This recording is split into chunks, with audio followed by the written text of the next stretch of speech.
মেহেরপুর জেলার মেহেরপুর সদর থানা, গাংনী থানা, মুজিবনগর থানা এলাকায় বিভিন্ন সময় তাদের ব্যবহৃত মোবাইল ফোন হারিয়ে যায়, চুরি হয়ে যায়।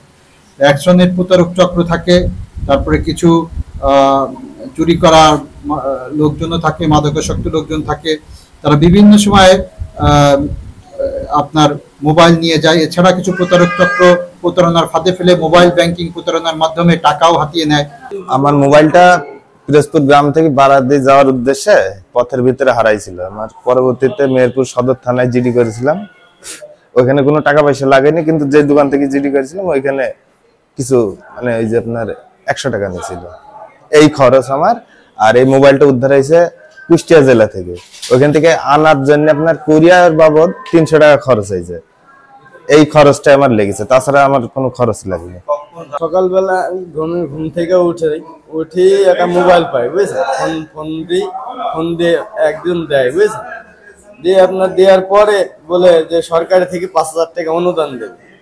দিয়ে আমি 10 মিনিটের ভেতরে বিকাশের দোকানে যাই। বিকাশের দোকানে গিয়ে বিকাশ নাম্বারটা দিই। দেওয়ার পরে আপনার 23,500 টাকা পাঠিয়েছে, বুঝছেন, 23,500 দিয়ে 23,500 টাকা পাঠিয়েছে।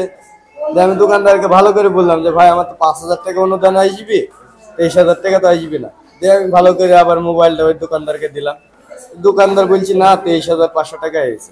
দিয়ে আমি ভালো করে বললাম যে দোকানদারকে কথা বলে দিলাম। দোকানদার আবার ওই 18,500 টাকা যখনই ব্যাগ দিছে, ব্যাগ দেওয়ার পরেই দেখে ওর ব্যালেন্সে কোনো টাকা নেই। আপনার ওই প্রতারক টাকা কোনো পাঠায়নি, মেসেজ পাঠিয়েছে। আচ্ছা, মেসেজ পাঠিয়েছে। দিয়ে এখন ফোন দিলেই মনে করেন খালি বলে যে আরো 5,000 টাকা পাঠাও, তারপরে তোমার এই টাকাটা ব্যাক দেবো, নাহলে দেবো।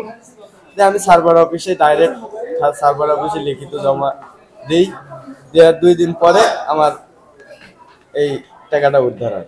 আমার মোবাইলটা ডিসেম্বর মাসের 6 তারিখে হারাই গেছিল। বারাদি বাজার থেকে আমার পকেট থেকে বের করে নিয়েছিল চিটাররা, বুঝছেন। আমি এসপি অফিসে করেছিলাম, জিডি করেছিলাম। পরে গতকালকে আমি খবর পাইছি আজকে আমার মোবাইলটা উদ্ধার হবে। ভুক্তভোগীরা প্রতারণার শিকার হয়ে এটা আসলে সবসময় তারা যে থানায় নোটিশ করে তা না, থানায় এটা মামলা হিসাবে অভিযোগ হয় এরকম না, এটা এসপি অফিসেও আসে। এবং আপনারা জানেন যে আমাদের এসপি অফিসে একটি বিশেষজ্ঞ সাইবার ইউনিট রয়েছে, যারা প্রতিনিয়ত এই ধরনের সাইবার সম্পর্কিত যত রকমের সমস্যা আছে, মোবাইল ফাইন্যান্সিং এর যত বিষয় রয়েছে সে বিষয়ে তারা প্রতিনিয়ত কাজ করে থাকে। তাদের এই অ্যানালাইসিস এবং তাদের এই দক্ষতার মাধ্যমে এই আজকে আমরা এই যে ভুক্তভোগীরা যে তাদের ব্যবহৃত মোবাইল ফোন, তাদের টাকা প্রতারণার শিকার হয়েছিল, সেই হারানো মোবাইল এবং প্রতারণার শিকার হওয়া টাকা উদ্ধারের মাধ্যমে আমরা এই যে যারা ভুক্তভোগী আসছে তাদের কাছে আমরা ফিরিয়ে দিব। বাড়ি থেকে আমার ছেলে বাজারে গেছিল, যাই বাজার থেকে পকেটটি পড়ে যাই হারিয়ে গেছিল। তারপরে হারাইর পরে গাংনীতে ডিডি গেছিল। ডিডি করার পরে পাইছে, কালকে এলো মাগরিবের আগেই ফোন গেছিল 11, 11:30 আসতে হবে। আমার ছেলে গান শুনতে শুনতে একজনের বাসা আসতে এসেছিল, দিয়ে আসার পরে তখন এলো মোবাইলটা চার পরে যে গেছিল, দিয়ে আর সে মোবাইল দিইনি, না দেওয়ার পরে তখন ওর বড় ভাই মোবাইলটা এলো চুরি করেছিল। মেহেরপুর জেলার 3 থানায় যে জিডি জেনারেল ডায়েরি হয়েছে, এই মূল্যে সর্বমোট 79টি হারানো মোবাইল ফোন এবং মোবাইল ব্যাংকিং প্রতারণার মাধ্যমে আত্মসাৎকৃত 81,000 টাকা উদ্ধার করা হয়েছে। এগুলো আমরা দিয়ে দিব এবং আমরা আমাদের এই কাজগুলো অব্যাহত রাখবো। যাদের হারিয়ে গেছে তারা সবাই পাইছে। এখন আমাদের কর্তব্য এটা সকলকে জানাই দেওয়া, যাতে সবাই সতর্ক হয়, সবাই যেন না হারায়।